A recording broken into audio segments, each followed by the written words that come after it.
Estás escuchando De Piel a Cabeza, un recorrido por tu salud con Ana y Rosa Molina. Porque sabemos que el conocimiento es la mejor medicina.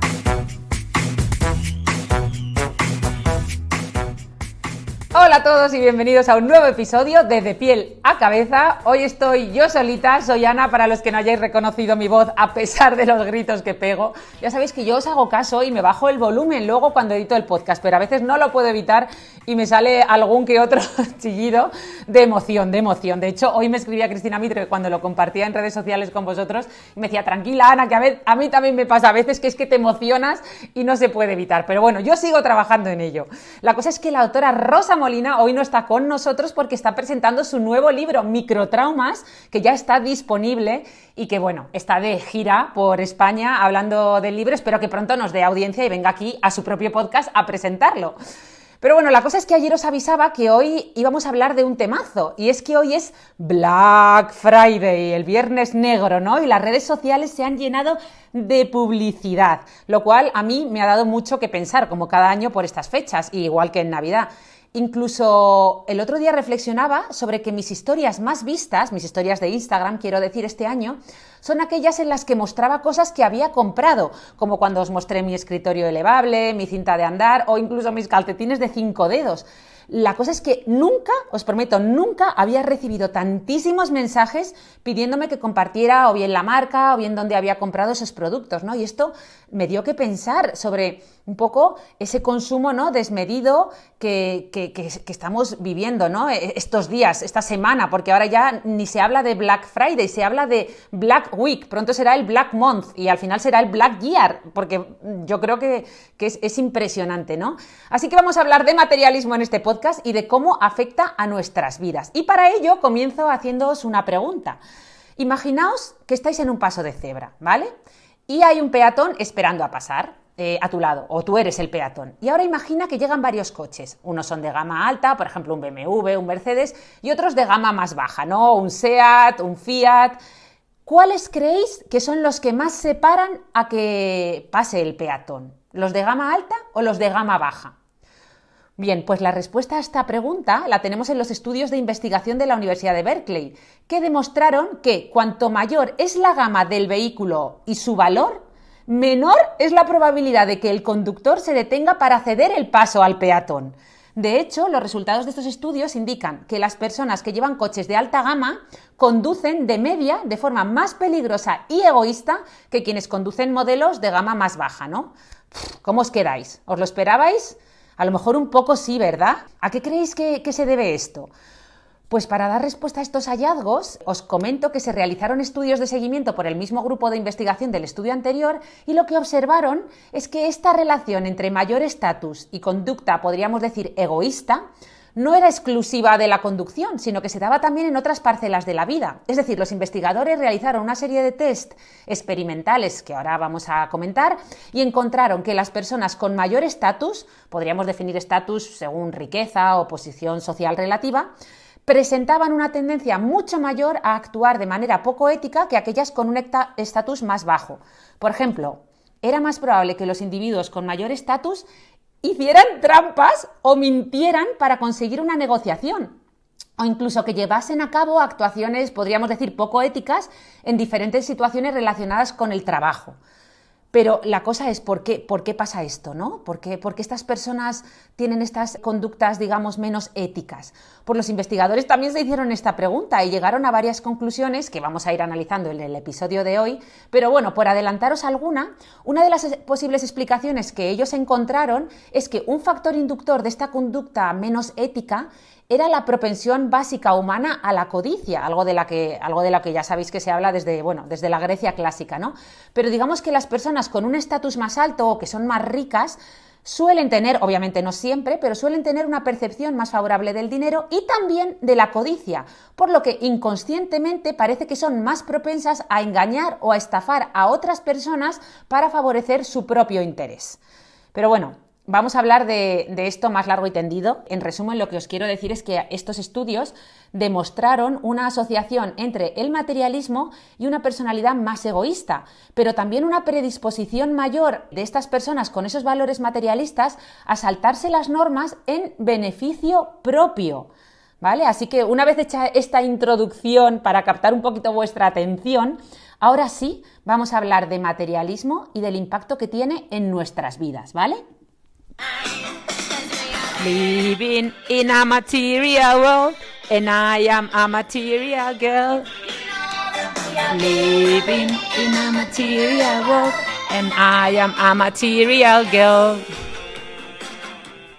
Bueno, voy a bajar a Madonna para que no nos cancelen, pero es que me he acordado de esta canción, digo, esto hay que cantarlo un poco para empezar el episodio con buen pie. Y es que para hablar de este tema, para hablar de materialismo, tengo que introduciros a un personaje clave en esta narrativa. Nada más y nada menos que el mismísimo profesor Tim Kasser. Vale, y os habréis quedado igual, ¿verdad? Para muchos de vosotros esta persona es absolutamente desconocida. Para mí personalmente es un héroe, no le puedo admirar más, y para la ciencia es la persona que sin quererlo ha terminado sentando las bases de un subcampo dentro de la psicología, lo que hoy se conoce como psicología del materialismo, pero bueno, es normal que muchos de vosotros no lo conozcáis, así que os lo presento como Dios manda. Tim Kasser es profesor de psicología de la Universidad de Rochester en el estado de Nueva York. Y además vamos a hablar muchísimo de él a lo largo del episodio, porque el doctor Tim Kasser, a partir de ahora Tim para los amigos, comenzó a hacerse preguntas sobre materialismo muy parecidas a las que hemos ido comentando al inicio del episodio, para las que no lograba encontrar ninguna respuesta en la psicología tradicional. Y esto no es por nada, pero tiene mucho mérito siendo estadounidense. La cosa es que todas las preguntas que él se hacía giraban en torno a una misma idea: ¿cómo afecta el materialismo a nuestra salud física y mental? ¿Y qué hizo él para dar respuesta a todo esto? Pues se puso manos a la obra a crear estudios para saber si era posible determinar científicamente en qué medida los objetos y aspiraciones de una persona moldean su vida emocional. Es decir, la relación que existe entre materialismo y salud física y mental, pero con base científica.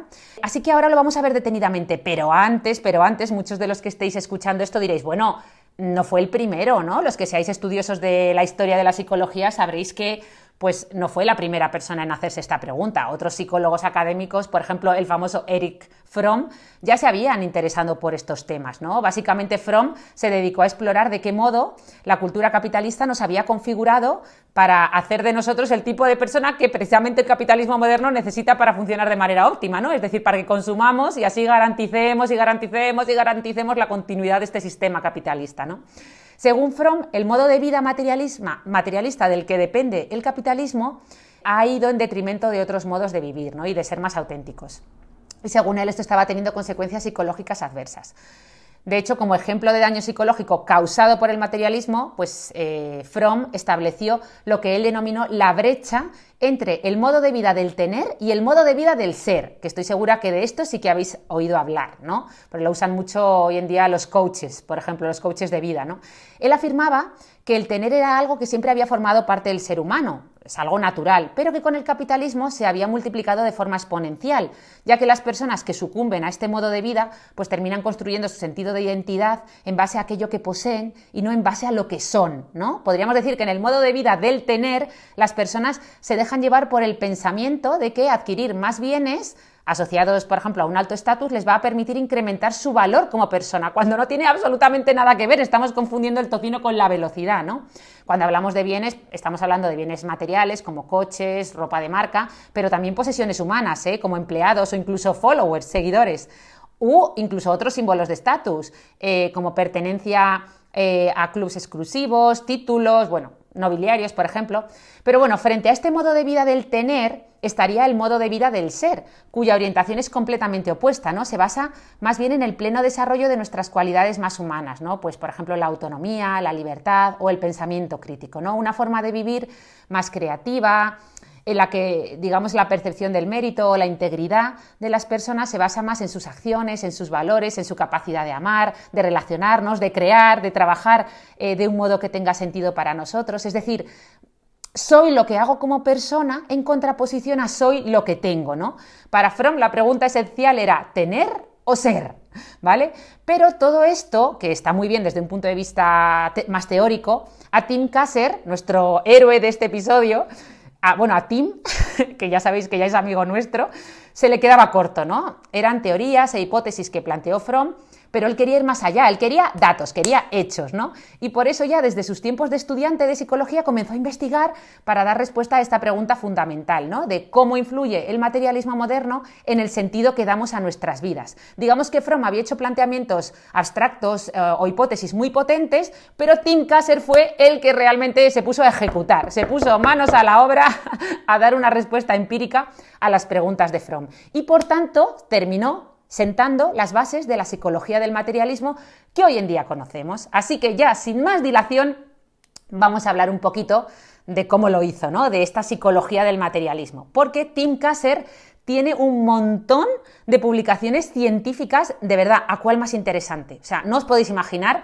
Es impresionante. Os animo a que busquéis su nombre en PubMed o en un buscador de artículos científicos y os descarguéis algunas. Yo he leído algunas, valga la redundancia, y no os las puedo recomendar más.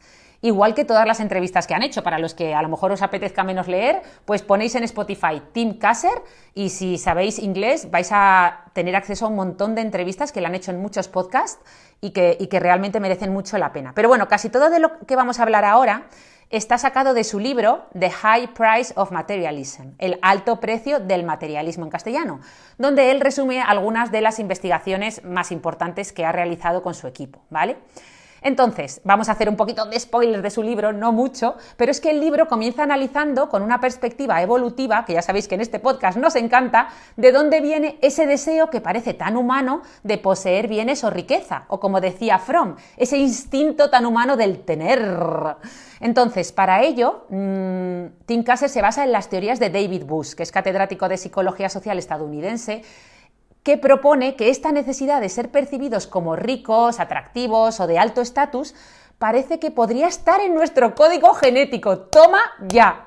Mari Carmen, como mecanismo para garantizar la supervivencia de la especie humana. Es decir, esto nos hizo luchar por asegurar nuestras necesidades básicas de alimentación, protección y reproducción. Para que lo entendáis, digamos que los Homo sapiens que más se preocuparon por acumular bienes fundamentales para la vida en esa época, pues fueron los que sobrevivieron frente a aquellos que no lo hicieron. Digamos que en esa época de la historia, tener más comida, tener más armas para cazar, realmente podía marcar la diferencia entre la vida y la muerte. Por lo que más probablemente, digamos que la evolución seleccionó de forma espontánea a aquellos que eran, pues, más avariciosos, ¿no? Los que tenían la cueva más bonita, podríamos decir, bueno, más bien más habitable, ¿no? Pero hasta aquí lo que plantea la teoría evolutiva tiene sentido. Yo creo que esto está fenomenal, pero ¿qué pasa con este instinto hoy en día en el que vivimos rodeados de abundancia? ¿Realmente sigue teniendo sentido? ¿Vamos a vivir más o vamos a vivir mejor si tenemos más cosas? Pues lo cierto es que, como hemos visto, hasta que Tim Kasser no se puso a investigar sobre este asunto, pues la literatura empírica o experimental que existía sobre la relación de materialismo con nuestra salud mental era más bien mínima, en comparación con otros temas de la psicología, como por ejemplo la depresión o los estereotipos, ¿no? Básicamente, el resumen de lo que había publicado hasta la fecha era lo siguiente: las personas que persiguen activamente la adquisición de bienes materiales o valores relacionados con la riqueza reportan un bienestar psicológico peor que los que están menos interesados en ellos. Pero ya está, o sea, poco más, ¿no? Así que Tim Kasser y su equipo se pusieron manos a la obra y a partir de 1993 empezaron a investigar y a publicar, vamos, como si no hubiera un mañana. Publicaron y, bueno, siguen publicando un montón de artículos. Pero vale la pena contar cómo estructuraron el primero, ¿no? Su producto mínimo viable, ¿no? Porque ellos pensaron en grande, pero empezaron pequeño. ¿Cómo hay que empezar? Como dicen los emprendedores de Lean Startup, perdonadme que voy a beber un poquito de agua, pero así, con este primer estudio, entendieron cómo fueron organizando, o sea, vais a entender cómo fueron organizando el resto de la investigación, ¿vale? Yo creo que es importante esto, ¿no? Entonces, básicamente lo que ellos hicieron fue desarrollar lo que llamaron un cuestionario de valores, ¿vale? O Aspiration Index en inglés, que podríamos traducir como índice de aspiraciones vitales o algo así, ¿no? Ellos medían básicamente 2 tipos de valores. Esto es importante, escuchadme ahora, prestadme atención si no lo estabais haciendo. Los denominados por ellos como valores intrínsecos frente a los valores extrínsecos. ¿Qué valores creéis que estaban englobados en estos valores intrínsecos? Pues ahí estaban la aceptación personal, la pertenencia a la comunidad, el formar una familia, ¿no? Entre otros. Y en estos valores extrínsecos, es decir, los opuestos, ¿qué habían incluido? Pues habían incluido valores como el alcanzar el éxito financiero, la aceptación social, es decir, sentirse atractivo, tener belleza, o el estatus, ¿no? O la fama, por ejemplo. Como eran profesores en la universidad, ¿qué hicieron?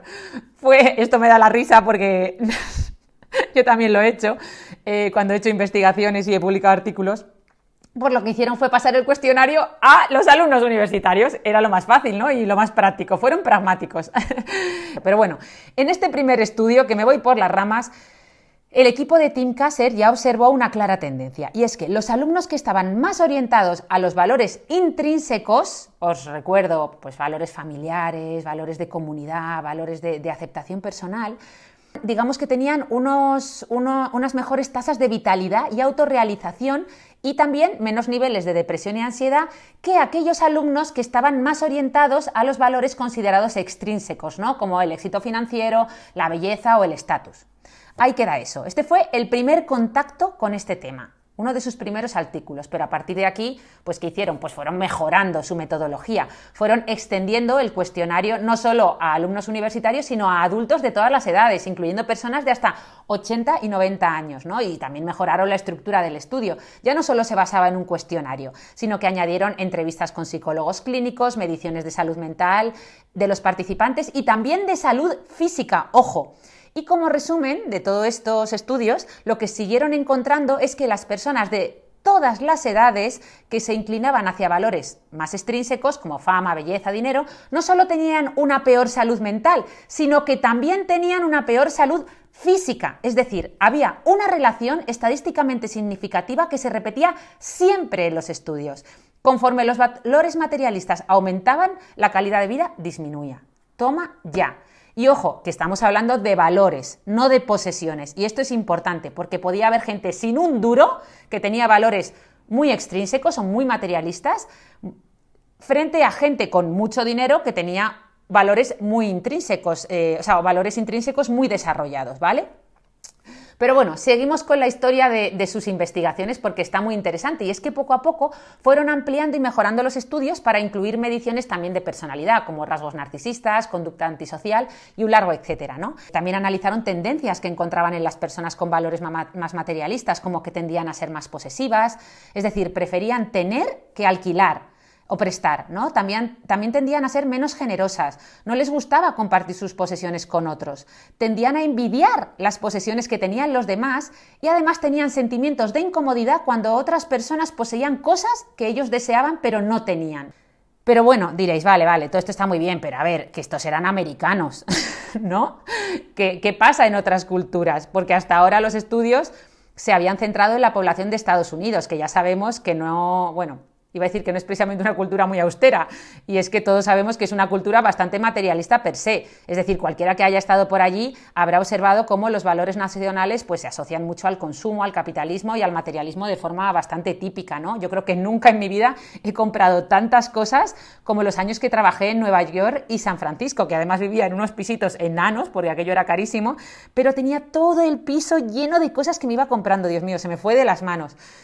Pero bueno, lo cierto es que otros psicólogos, investigadores de otros países a lo largo de todo el planeta que habían leído los estudios del equipo de Kasser, pues se pusieron manos a la obra a realizar estudios en países como Inglaterra, Dinamarca, Alemania, Australia, China, Canadá, India, Rumanía, Rusia, Corea del Sur, Singapur, bueno, y un etcétera que no os podéis imaginar. ¿Y cuáles creéis que fueron los resultados? Pues los mismos, exactamente igual. Es decir, algo súper importante, los estudios replicaban, y repito, los estudios replicaban, algo muy importante en psicología hoy en día, teniendo en cuenta esta crisis de la replicación en psicología que estamos viviendo, ¿no? Además, los estudios cada vez eran más potentes, es decir, tenían una mayor N, es decir, un mayor número de participantes, y también eran multicéntricos. Había estudios que incluían muestras de más de 7.000 personas de 41 países diferentes. Y en todos los estudios se encontraba una y otra vez los mismos resultados. A mayor obsesión por hacer o por tener dinero, menor satisfacción vital. ¿Vale? Sí que es cierto que observaron que en algunos países esta asociación era muy fuerte, mientras que en otros era más débil. Pero lo importante es que el patrón se repetía en todos los países, ¿no? Y conforme más avanzaban las investigaciones, parecía quedar más claro que esto que siempre nos han hecho creer, ¿no? Que a más posesiones materiales, más satisfacción vital o más bienestar, pues no se cumple, ¿no? Se puede cumplir en un terreno más básico, de necesidades básicas, pero no cuando estas necesidades básicas ya están cubiertas. Es más, como hemos visto, las personas con valores materialistas muy marcados tienden a tener menor satisfacción vital, mayor depresión y mayores tasas de ansiedad. Pero es que también tienen mayores problemas físicos, como dolores de cabeza, mayores alteraciones de la personalidad, como narcisismo o conducta antisocial. Desde luego, nada que ver con esta imagen de felicidad que los anuncios de marcas de lujo nos pintan a diario, ¿verdad? Bueno, perdón, felicidad precisamente. En los anuncios de lujo ya habréis visto que no hay, que todos los modelos salen con una cara de acelga que flipas, bueno, con una cara más bien de superioridad, ¿no? Ya sabéis que esto es una estrategia de marketing, estos modelos de marcas de lujo no sonríen para mostrar ese producto como algo inalcanzable, ¿no? Para algo que todos, a lo que todos queremos aspirar, pero nunca no logramos conseguir, ¿no? Pero bueno, este es otro melón del cual hablaremos en otro episodio que hemos preparado, dedicado como tal al consumismo, ¿vale? Y a todas estas estrategias que usa la publicidad para hacernos consumir y consumir sin control. Pero volviendo a nuestro tema, a nuestras investigaciones del grupo de Kasser sobre materialismo, lo peor de todo es que los investigadores se fueron dando cuenta de que los valores materialistas no solo afectaban a aquellas personas que los tienen, sino, igual que pasa con el tabaco y los fumadores pasivos, nos terminaban afectando en mayor o medida absolutamente a todos. Esto es lo que en inglés se conoce como The Tragedy of the Commons, o la tragedia de los comunes, que seguro que habéis oído hablar de esta teoría, que describe aquello que ocurre cuando varios individuos que actúan de forma, digamos, independiente o, como diría yo, por interés personal, destruyen o terminan destruyendo un recurso que es común, ¿no? Esto sucede incluso si a largo plazo ninguno se beneficia, ¿no? Yo creo que el gran ejemplo de la tragedia de los comunes, sin duda alguna, es el calentamiento global que estamos viviendo. Pero bueno, a pequeña escala siempre se usa el mismo ejemplo, el del Prado Verde y las vacas, que para los que no lo conozcáis os lo cuento rápidamente. Básicamente hablan de una pequeña comunidad que tiene un prado común para compartir, ¿no? Y que cada uno puede tener pues 1, 2 o 3 vacas, ¿no? Un número limitado, un número moderado, de forma que todos pueden vivir de eso porque todas sus vacas van a pastar a ese campo y todas producen leche, etc. ¿Qué pasa? Que si uno de este grupo, o 2 o 3 de estas personas se vuelven más avariciosas y empiezan a querer tener más vacas, terminan contagiando a los demás, que también terminan queriendo más vacas. Y al final no hay pasto o no hay hierba para todas las vacas y todos terminan quedándose sin nada, ¿no? Podríamos decir. O unos se terminan quedando con más, otros con menos, pero bueno. El problema con esto es que si nuestra sociedad cultiva estos valores materialistas, estos terminan además pasando de generación en generación y cada vez están más arraigados, ¿no? Así que bueno, vamos a hacer un pequeño parón, vamos a meditar, bueno, meditar no, pero vamos a respirar hondo, porque una vez que hemos visto qué pasa con estos valores más extrínsecos, ¿no? Estos valores más materialistas y el impacto que tienen en nuestra salud física y mental, vamos a ver un poco qué pasa con los valores intrínsecos, porque, bueno, ya hemos dicho que hay personas que tienen unos valores más extrínsecos y otros que tienen unos valores más intrínsecos. Pero para hablar de estos valores más intrínsecos tenemos que entender, vamos a recordar un poquito, qué necesidades psicológicas tiene el ser humano, ¿no? Porque para la psicología empírica el ser humano tiene 4 grupos de necesidades básicas de tipo psicológico que son imprescindibles para su buen funcionamiento y bienestar. Estas necesidades seguro que os suenan porque son las que estableció, o las establecidas por Abraham Maslow, ¿no? En su famosa pirámide que todos conocemos, pero que vamos a repasar rápidamente. Y son 4 grupos digamos, de necesidades vitales. El primer grupo es la necesidad de seguridad y sustento. Es decir, Algo tan sencillo como que haya comida en nuestro plato, un techo sobre nuestras cabezas o ropa para protegernos o objetos esenciales para vivir. Es decir, el ser humano no funciona bien si constantemente tiene que estar preocupado por estos motivos. Por eso ese famoso van life o vida de caravana que nos venden en los vídeos de YouTube, no sé si habéis hecho seguimiento de estos youtubers que se van a vivir en una caravana pero terminan siempre volviendo y diciendo esto no es para mí. Pero bueno, no, más bien, perdón, este a lo mejor es un ejemplo que no era el más adecuado, pero bueno.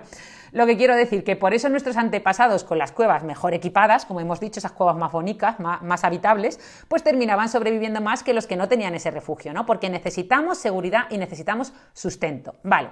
Primer grupo visto. Segundo grupo, necesidad de autoeficacia, autonomía y autoestima. Es decir, necesitamos saber que somos capaces de hacer y obtener las cosas que queremos y valoramos. Esto es fundamental, ¿no? Y además tener una visión positiva de nosotros mismos y de nuestras capacidades. Esto es lo que se conoce pues, como autoeficacia, autorrealización, conseguir lo que nos proponemos. Tercer grupo de necesidades vitales para el ser humano. Bueno, como era de esperar, la necesidad de conectar con otros seres humanos, ¿no? Todos deseamos intimidad y conexión con otros, tener relaciones sociales satisfactorias, pertenecer a grupos, es decir, sentir que pertenecemos y que conectamos con otros seres humanos. De hecho, de esto hemos hablado largo y tendido en este podcast y algún día, bueno, no, os lo voy a contar ya. Os voy a contar mi propósito fallido de este año. Abro un pequeño paréntesis porque este año yo, tanto hablar de las relaciones sociales en el podcast, digo, ay Ana, tú eres una puñetera ermitaña de ciudad, porque ya sabéis que vivo en plena calle Fuencarral, pero bueno, ermitaña de ciudad, ¿no? Entonces, como ya sabéis que dicen que lo que no se mide no existe, pues yo dije, este año mi propósito para 2023 es pasar más tiempo con amigos, con familia, con gente que quiero, gente que me importa. En resumen, pasar más tiempo socializando, ¿vale? Que si no, yo tiendo al aislamiento. Entonces, el 1 de enero de 2023, es más, me llegué a proponer cambiar mi reto, ya sabéis que llevo varios años haciendo el reto de un libro a la semana, pues dije, bueno, no cambiarlo, sino añadir a mi reto de un libro a la semana el reto de un hombre a la semana, ¿vale? A ver, entendamos hombre porque dará a tomar algo, no lo que os podéis estar imaginando. Pero bueno, ¿cuáles fueron mis resultados? Pues que este experimento de medir mis interacciones sociales para tener más interacciones sociales salió de maravilla. Le puse en el calendario un colorcito azul y la verdad es que mi calendario, mi Google Calendar, se empezó a llenar de color azul oscuro, ¿vale? Y yo decía, esto me permitía identificar de una forma visual muy rápida, pues que estaba potenciando eso tan importante para mí, ¿no? Estaba quedando más con amigos, con familia, con mis sobrinos, con mi hermana, estaba pasando más tiempo con gente a la que quería. Pero bueno, el otro reto, el reto paralelo ese de un hombre a la semana, pues ya os podéis imaginar cómo acabó. Bueno, más bien cuándo acabó, porque yo creo que en la semana 3 del mes de enero ya lo abandoné por aquello no estaba saliendo muy allá. Pero bueno, a lo mejor lo retomamos en 2024, ¿verdad? Nunca se sabe, que está muy cerquita. Y vamos con el último grupo de necesidades vitales para el ser humano, la necesidad de libertad y autenticidad, es decir, sentir que la vida la dirigimos nosotros y que seguimos nuestros propios intereses y no los de otras personas. A nadie le gusta sentirse presionado y todos buscamos actividades que supongan retos interesantes y estimulantes. Esto es lo que siempre os cuento del estudio de Harvard de la felicidad, en el que Robert Waldinger, que ya sabéis que es el cuarto o quinto director, no me acuerdo ya, que por cierto ha publicado un libro este año, ¿cómo se llama? La buena vida, The Good Life, creo que se llama, y donde hace un resumen de todo el estudio de Harvard de la felicidad, que ya sabéis que es el estudio de la felicidad más largo que se ha hecho a lo largo de la historia. Lleva ya casi 100 años midiendo a hombres sobre todo y ahora también mujeres, pero bueno, ellos llegan a la conclusión que después de las conexiones sociales, lo que más felicidad aporta al ser humano es precisamente esto, el aprender cosas nuevas, el ponerse retos y cumplirlos, ¿vale? Ya hemos visto estas necesidades, son 4 grupos de necesidades que son iguales para todos. El problema aquí es que las podemos satisfacer de peor o de mejor manera. Por ejemplo, si quiero satisfacer la primera, la necesidad de seguridad y sustento, ¿no? Que hemos dicho que dentro de esta estaba la necesidad de alimento, de comer una comida nutritiva que me aporte todos los nutrientes que mi cuerpo necesita para funcionar, pues lo puedo hacer comiendo efectivamente una comida nutritiva, saludable, lo cual va a hacer que esté más sano, o la puedo satisfacer comiéndome un paquete de, yo qué sé, de ultraprocesados, por ejemplo, galletas, ¿no? Que va a parecer que me sacia, bueno, de hecho me va a saciar en el corto plazo, pero que a largo plazo todos entendemos que desde luego no va a ser lo mejor para mi salud física y, ojo, tampoco la mental. Que el azúcar ya sabéis que no es el alimento del cerebro. Pero bueno, esto mismo pasa con las necesidades más psicológicas, es decir, que podemos satisfacerlas de mejor o de peor manera. Esta necesidad, por ejemplo, de realización o autoestima, la podemos construir en base a lo que poseo, y eso puede ser como comernos galletas, ¿no? Como decíamos antes, o la puedo construir en base, por ejemplo, a la disciplina con el deporte, a mis conexiones con los amigos, y esto segundo, puede ser realmente la comida nutritiva y saludable que necesita nuestra salud mental, ¿no? Es decir, que podemos satisfacerla con ultraprocesados o con comida saludable. Pero bueno, para colmo todo esto empeora si además la cultura materialista en la que vivimos nos muestra como figuras a imitar, pues a celebrities o influencers, ¿no? Como está pasando esta semana, a personas ricas, famosas, atractivas, que muchas veces, otras veces sí, pero muchas veces no son las más íntegras, ¿no? O las que tienen unos valores más óptimos para nuestra salud mental. Digamos que poco a poco y sin darnos cuenta vamos interiorizando los valores materialistas con los que nos bombardean a diario, ¿no? Para satisfacer nuestras necesidades, especialmente esta semana dichosa de Black Friday, que es que abrir Instagram es como abrir, yo qué sé, Telecirco, ¿no? O sea, anuncios por doquier. Es como si interiorizásemos que las galletas es lo mejor para satisfacer nuestra necesidad de alimento. Por eso, igual que una persona que tiene una dieta saludable va a estar más sana que una que se alimenta de ultraprocesados, una persona cuya dieta mental está basada en valores materialistas va a tener una salud mental y física equivalente a si se alimenta de ultraprocesados, ¿vale? Pero la gran pregunta entonces, ¿cuál es? Pues si todos estamos expuestos a los mismos mensajes que promueven el materialismo y más ahora con la globalización, ¿por qué algunas personas interiorizan estos valores mucho más que otras? Pues bueno, una de las hipótesis que plantea el grupo de Kasser es el grado de exposición que tenemos a estos mensajes desde que nacemos. Por ejemplo, ellos, en los estudios que realizan con niños, observan que los niños que ven más la televisión o cuyos padres tienen valores más materialistas tienden a interiorizar estos mensajes en mayor medida. Por ejemplo, o también aquellas personas que no han logrado satisfacer estas necesidades psicológicas de forma adecuada durante su infancia, durante su desarrollo, pues tienden a buscarlo más en recursos materiales, digamos, ¿no?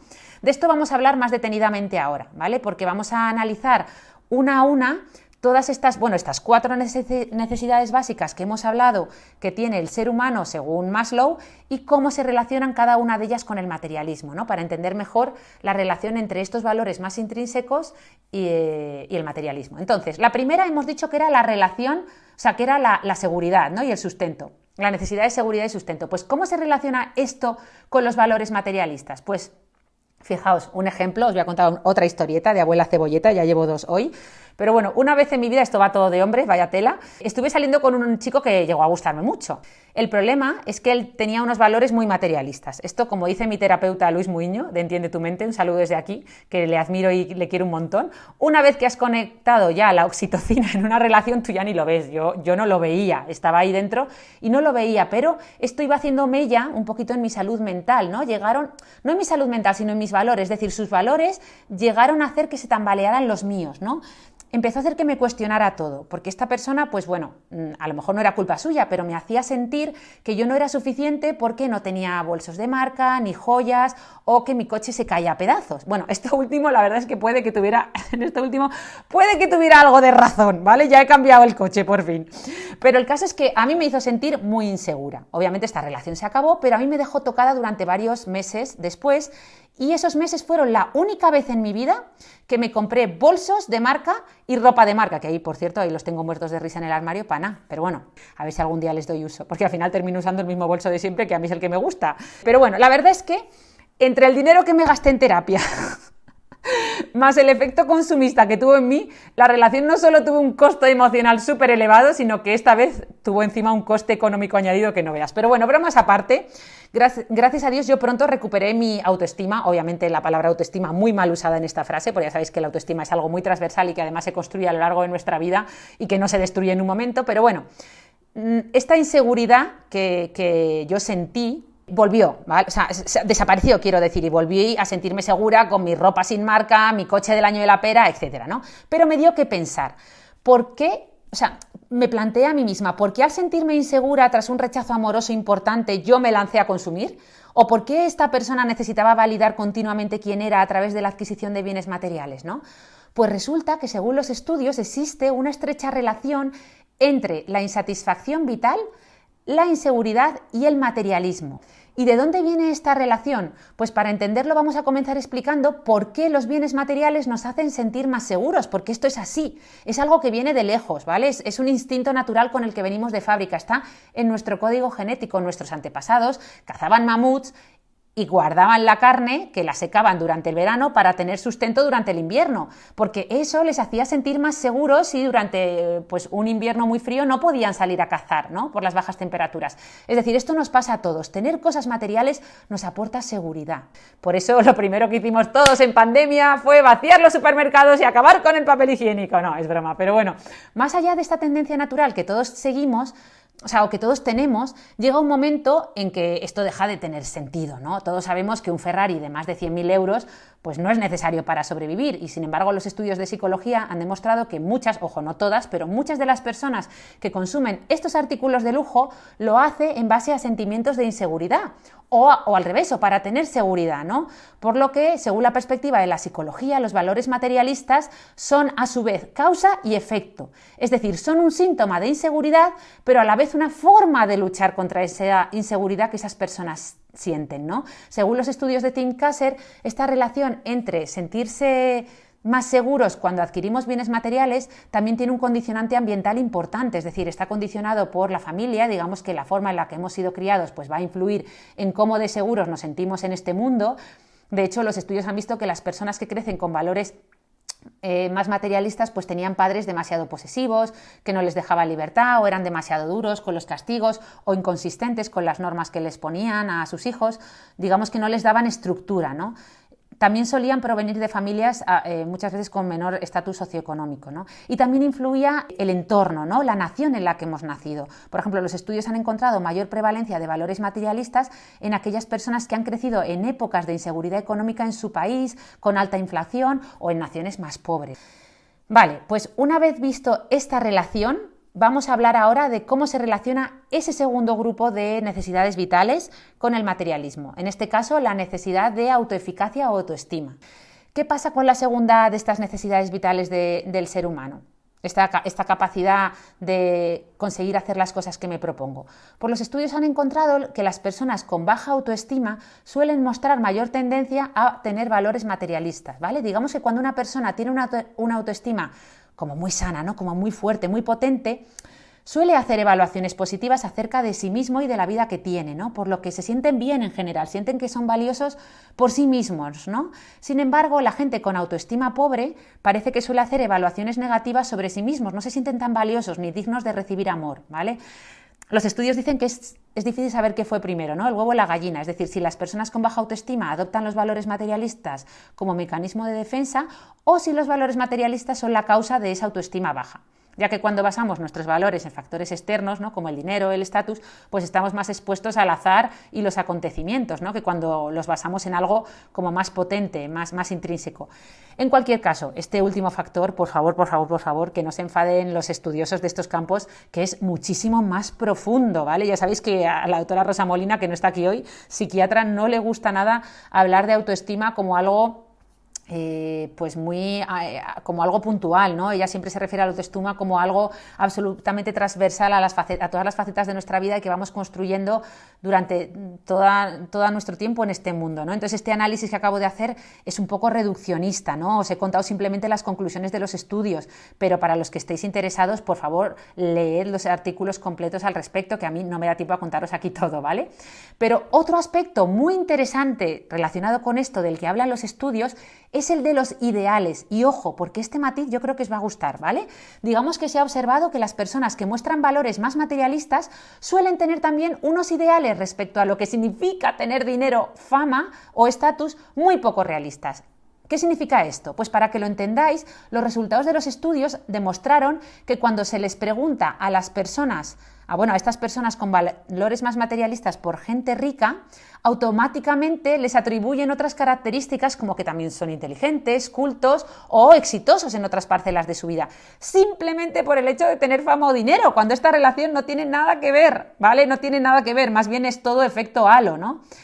Hay que decir que gran parte de la responsabilidad de estos ideales tan poco realistas se debe a la imagen tan distorsionada que nos muestran los medios de comunicación. De hecho, se ha visto que las personas con valores materialistas pasan más tiempo consumiendo este tipo de contenidos, ¿no? Bien sea la televisión, otros medios, como las redes sociales o revistas, no sé, como el Hola, ¿no? Que, por cierto, hago un paréntesis, espera, que abro una pestaña en el ordenador, ¿cómo era? Ahí. Abro un paréntesis para contaros el titular con el que abre hoy, viernes 24 de noviembre, la revista Hola. Atención, que lo leo. Michel Herzig, perdón por la pronunciación, la joya de Thibaut Courtois, nos habla de su boda y de su familia. La modelo posa impresionante con sus joyas de Cartier. O sea, atención a cómo se refiere a ella. Se refiere como la joya de Courtois. Es decir, ella es una posesión de él, ¿no? Increíble, ¿no? Pero bueno, al final todo esto es un círculo vicioso, es decir, las personas materialistas pasan más tiempo consumiendo este tipo de contenido más materialista, por lo que idealizan estos valores extrínsecos como fama, dinero o estatus, y esto les lleva a sentirse peor, ¿no? Por lo que se afanan más en alcanzar, pues, esos valores materialistas, y eso genera aún más insatisfacción, aún más inseguridad, por lo que terminan estando atrapados en esa rueda, ¿no? Es como una droga, no pueden parar, debido también a la adaptación hedónica de la que tanto hemos hablado en este podcast, ¿no? Porque esos bienes materiales que tenemos cada vez nos generan menos dopamina, cada vez necesitamos más, y por eso la gente que tiene mucho dinero, pues para ellos nunca es suficiente, ¿no? Cada vez quieren más. Pero bueno, vamos con otro grupo de necesidades de las que hablábamos, que es la necesidad de conectar con otros y cómo se relaciona esto con los valores materialistas. Pues digamos que nuestros valores tienen un impacto en cómo nos relacionamos con los demás. Como podréis imaginar, los estudios de Kasser encuentran que las personas con valores más materialistas experimentan peores relaciones sociales y conectan menos profundamente con los demás. ¿A qué creéis que se debe esto? Pues parece, en parte, que está relacionado con que suelen ver a las personas como objetos. Los estudios han visto que la gente cuyos valores son más materialistas tienden a tener relaciones denominadas I-it relationships en inglés. Podríamos traducirlo como yo con eso, ¿vale? Esto es un término que utilizan, por ejemplo, el filósofo Martin Buber o el psicólogo Barry Schwartz, que supongo que lo conocéis por su libro The Paradox of Choice o La paradoja de la elección en castellano, y utilizan este término para referirse a este tipo de relación que suelen entablar las personas con valores más materialistas, ¿no? Digamos que en este tipo de relaciones las cualidades que tiene la persona con las que me relaciono se valoran más que los sentimientos de esa persona. Es decir, mantienen relaciones según la utilidad de esa relación, sin tener en cuenta cómo puede afectar emocionalmente eso a la otra persona. Un claro ejemplo de esto lo podemos ver en las citas amorosas, ¿no? Que muchas veces se usan expresiones como carne fresca, o gente que dice, sí, cuando era más joven tenía más que ofrecer que ahora, como si fueran productos con un valor en función de determinadas cualidades, ¿no? O en Tinder, donde los atributos físicos se muestran como en los anuncios de coches en un concesionario. En vez de parachoques trasero o ABS, aquí 1,85, ojos verdes, pelo castaño, ¿no?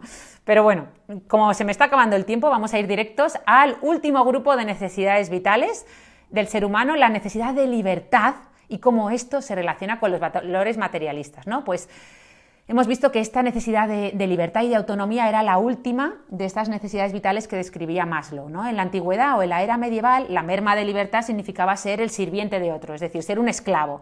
Pero esto ha cambiado hoy en día. ¿Quién es el nuevo señor o verdugo ahora?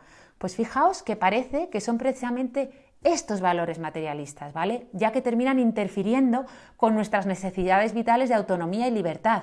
Como aprendimos con Barry Schwartz en la paradoja de la elección, más opciones no significa mayor libertad, ¿vale? También hablamos de esto en el episodio en el que entrevistamos a Luis Gutiérrez Rojas cuando lanzó su libro Vivir más libres, ¿no? Tim Kasser pone un ejemplo de esto en su libro que me gustó mucho. Os lo voy a contar porque pone un ejemplo con ir a misa que puede ayudarnos a entenderlo. Mira, él compara a dos personas que van a misa, ¿vale? La primera va en base a sus valores intrínsecos, ¿no? Pues porque cree en la religión, le hace sentir más cómodo, o sea, más conectado con su comunidad, le divierte y es que lo encuentra interesante. Mientras que una segunda persona acude en base a sus valores extrínsecos, es decir, él va por el que dirán, ¿no? Para que no le critiquen, pero claro, se aburre, no conecta.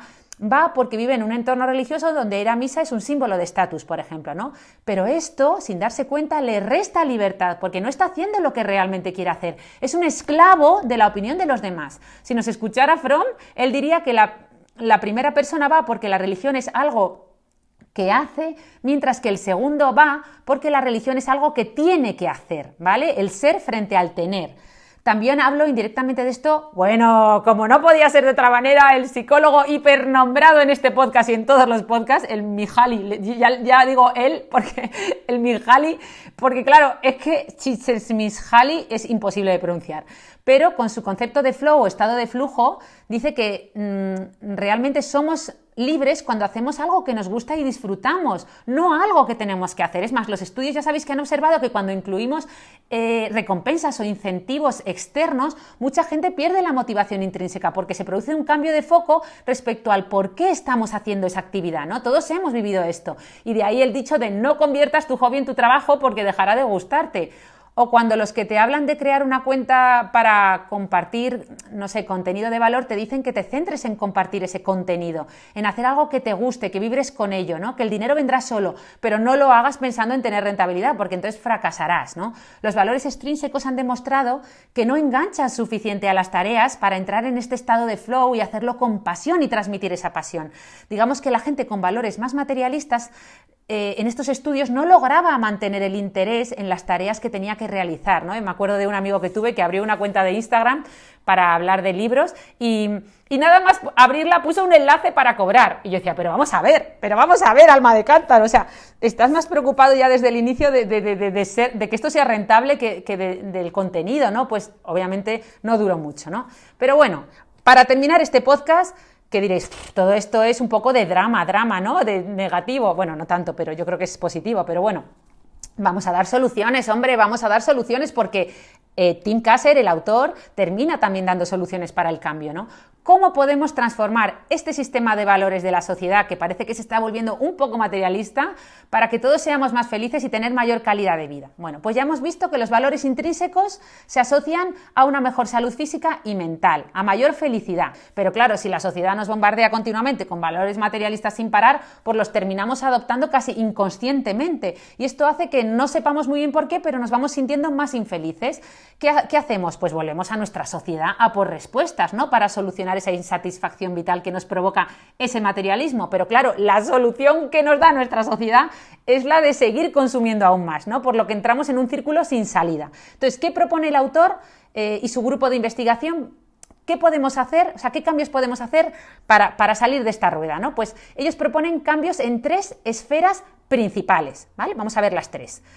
Las esferas serían lo personal, lo familiar y lo social, ¿no? La primera, a nivel personal, ¿qué podemos hacer? Bueno, pues lo primero, hacernos conscientes de estas investigaciones científicas, es decir, escuchar este episodio ya es un paso y tratar de reflexionar sobre todo lo que hemos hablado para aplicar aquello que nos guste o con lo que hayamos resonado en nuestra vida diaria.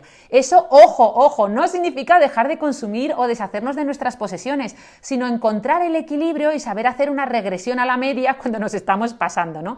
Es lo mismo que llevar una dieta saludable, en la que todos seguimos comiendo dulces o, como dicen, treats, o sea, cositas de vez en cuando que no son tan saludables, pero su porcentaje es mucho menor que el de frutas, verduras o comida saludable. Por lo mismo con esto, un poco de consumismo no te va a hacer daño, pero, o sea, no te va a hacer daño si el grueso de tu nutrición viene de valores intrínsecos como los que hemos hablado. En definitiva, bajarte de la carrera de la rata o del rat race y mirar todo desde fuera, ¿no? Con un poquito de perspectiva.